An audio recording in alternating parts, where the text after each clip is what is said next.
Tahukah sahabat-sahabatku sekalian, mana sebenarnya konten paling disukai penonton yang channelnya paling diinginkan oleh YouTube untuk pantas dijadikan partner?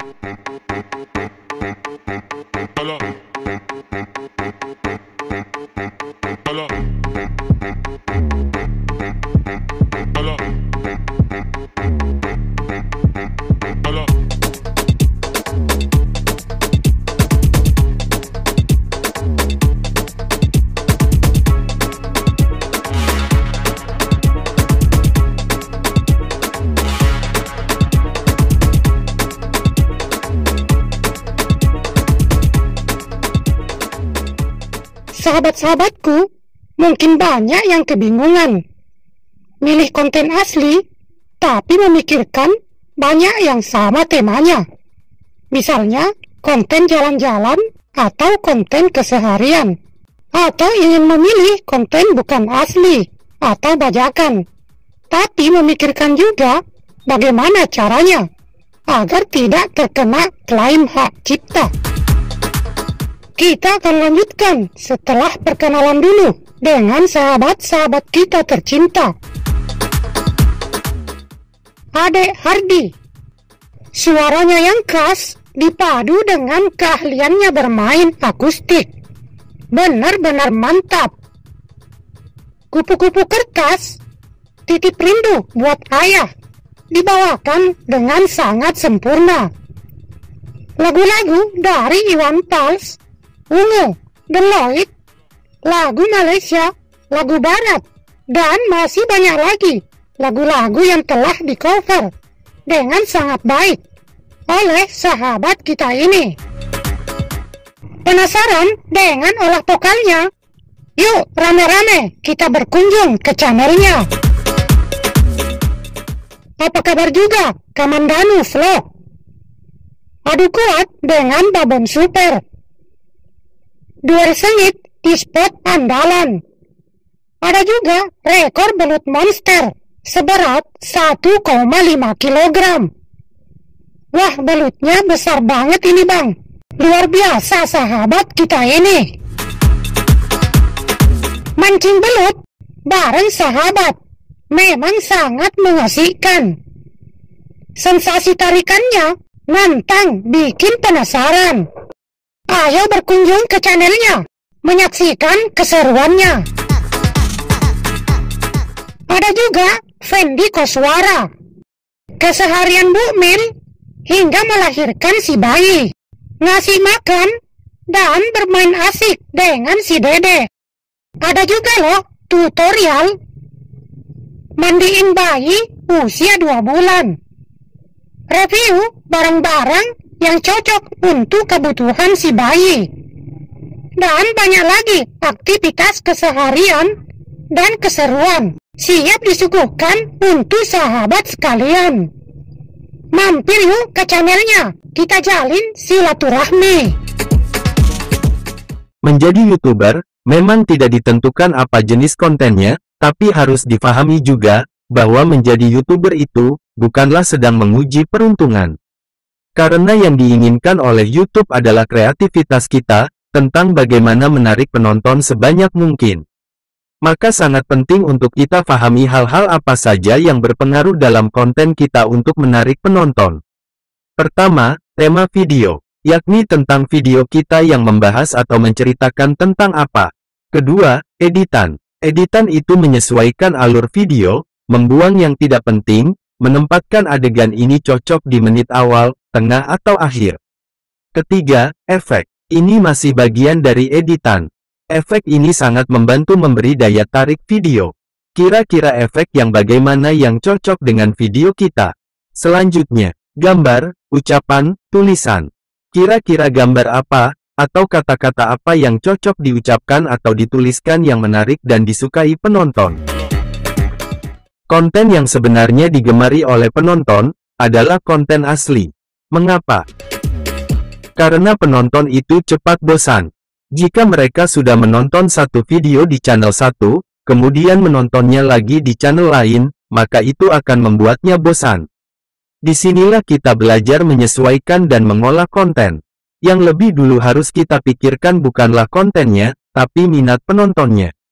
Misalkan ada 10 konten yang bertema sama, ada satu konten yang view-nya banyak, sementara 9 konten view-nya sedikit.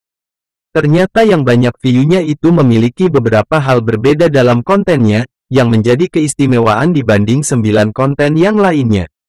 Jika yang kita pikirkan terlebih dulu adalah kontennya, maka kita akan berpikir seperti ini. Konten ini sepertinya bagus, banyak peminatnya. Tapi kita tidak paham, keistimewaan apa yang ada dalam konten tersebut sehingga banyak yang suka, karena kenyataannya banyak juga konten serupa tapi penontonnya biasa-biasa saja. Jadi penonton menginginkan, sebuah channel yang kontennya asli, belum ditonton di channel lain, dan membuatnya suka, maka dia akan menunggu lagi konten asli berikutnya dari channel tersebut. Memang sih, ada konten bukan asli, dengan kata lain konten hasil mencaplok, yang disukai oleh penonton. Namun harus berhati-hati sahabatku sekalian. Dibutuhkan kreativitas penuh untuk mengolahnya. Mengapa? Karena ada resiko yang harus kita hindari. Pertama, rasa bosan penonton harus kita tutupi, karena pastinya konten ini sudah ditonton di channel lain. Kedua, resiko terberat yang harus kita hindari adalah klaim hak cipta. Salah sedikit, menyebabkan performa channel anjlok, bisa gagal monet, bahkan dismonet.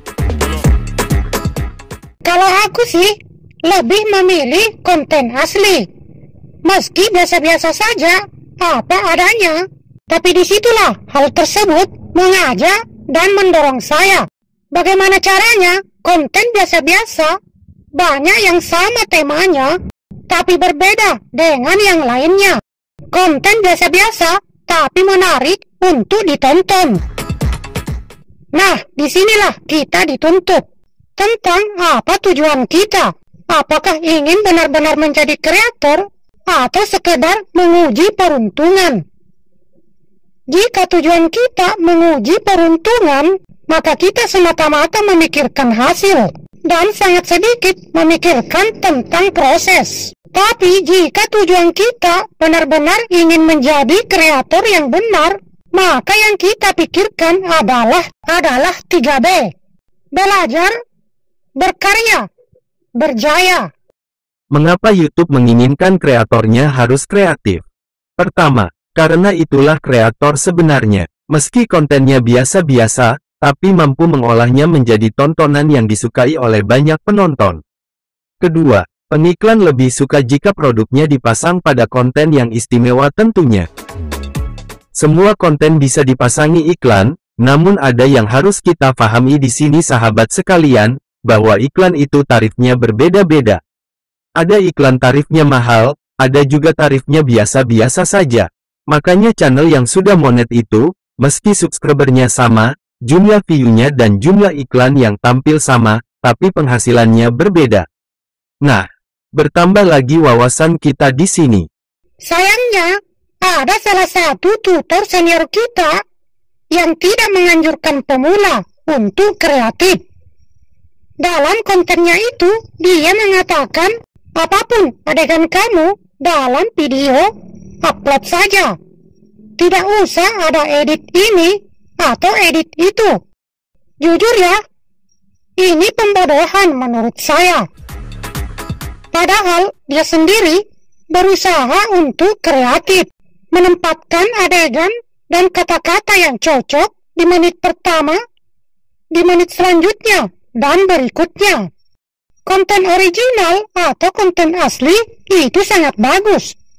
Tapi sadari diri bahwa kita adalah kreator. Meski konten kita asli, namun perhatikan juga tentang komposisi video. Jika ingin video kita disukai penonton dan mendapatkan tontonan yang lebih. Tentang anjuran tutor seperti di atas tadi.